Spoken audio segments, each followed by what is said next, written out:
there wasn't a great deal to do. I worked with a priest, with a real priest, as opposed to a pretend one, a real one.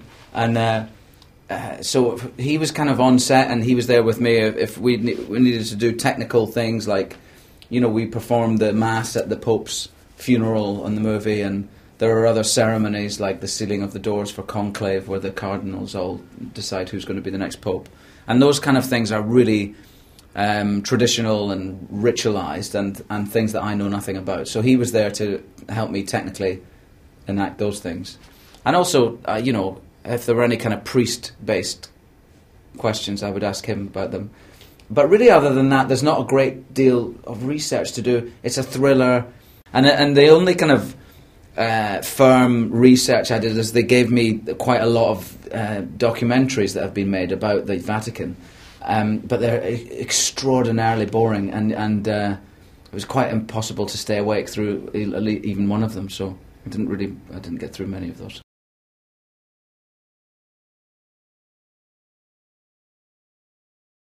I don't think it reflects on Catholicism that he's an extremist.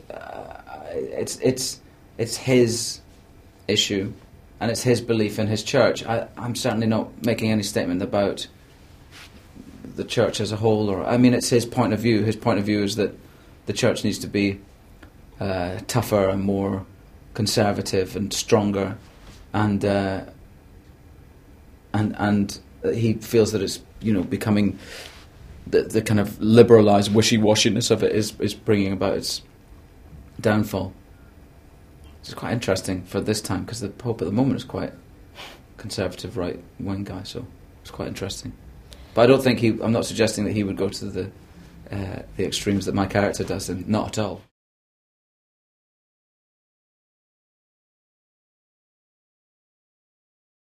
I'd ask him why he says what he says about not using condoms in Africa, and why he thinks that that's causing the problem of HIV and AIDS as opposed to stopping it. I'd ask him about that.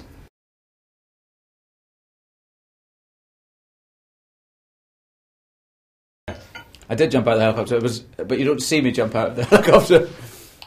No, the helicopter is seen as as it's written in the book. Yeah, it's spectacular, and we had amazing kind of we built the exterior of the Vatican in LA, in this huge car park of a horse racing place, and they had I don't know how many hundreds of extras, and the steps, and then the helicopter, and I took off in the helicopter, but it was attached to a crane, so it was a pretend one.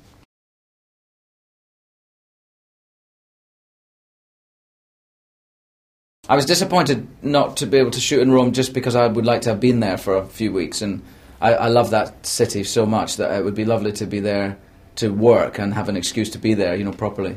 But I didn't get a chance. We went to Caserta, which is not a very pretty part of Italy. There's a palace there, an old palace, and we shot inside the palace, as I think they did for Star Wars as well, and not with me, but with Natalie and Hayden. And I thought it was going to be, in Star Wars, that palace is on a lake, and it's a really beautiful place. But of course I'd forgotten that George Lucas created all of that on a computer afterwards, And in actual fact, the palace is in the middle of a huge suburb that surrounds Naples. And there's some kind of mafia problem there at the moment, so none of the garbage is getting picked up. So there's huge mountains of rubbish everywhere, and it's disgusting. And so I arranged to meet I said, I'm going to be filming in Caserta, will you come over, we'll have a romantic weekend while I'm filming there. She came over, and it was just a hellhole.